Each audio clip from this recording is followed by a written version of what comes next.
those who say that Director of National Intelligence Tulsi Gabbard and CIA Director John Brennan are playing politics, well, just remember, all this could have been declassified in 2020. But it was Trump CIA Director Gina Haspel who blocked declassification. Why?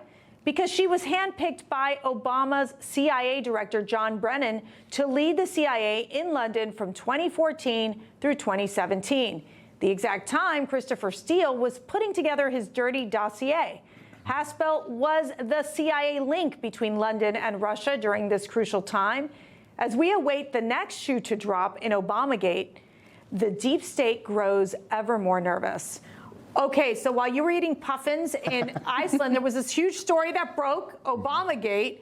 I mean, where you were following it in Iceland, now you're seeing more of these details roll out here. What do you think? What's your assessment? Well, first, they have the internet there now and everything. Oh, they do. And they're interested in statehood. We should talk about statehood, too, because they have a lot of good things going there. But look, Gina Haspel, who was, already in the deep state, already in the mix, and again, a tool of John Penitentiary face Brennan. I called him that while you were gone, just so you know.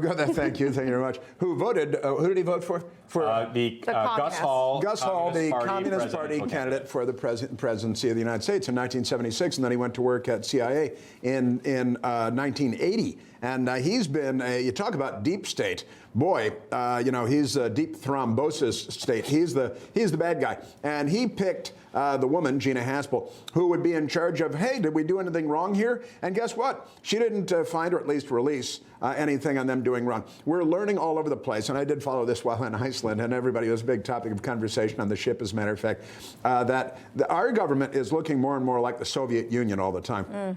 And the reason is we've got lefties. These people are not liberals, they're leftists. And when you voted for the Communist Party candidate, as did Penitentiary face, and when Barack Obama, who was mentored by a communist when he was a teenager named Frank Marshall Davis, we're seeing the fruits of the hard left taking power in the United States government, and we call them the Democratic Party. Yeah, well, Matthew Foldy, a coordinated plan inside the U.S. government to help the Clinton campaign stir up this controversy? I mean, is this for real? Do you think that there's going to be a lot more of this information coming out? What can you expect? Remember that Barack Obama made his own vice president at the time, Joe Biden, stand down in 2016 so that Hillary Clinton could have what they were anticipating would be a coronation during the Democratic primaries. Now, of course, she didn't get the coronation that she wanted. Obviously, she still won the primaries, then lost to Donald Trump. So is it a surprise to see that Obama, who did an entire Rose Garden event with Joe Biden, to say, there, we're putting you out to pasture,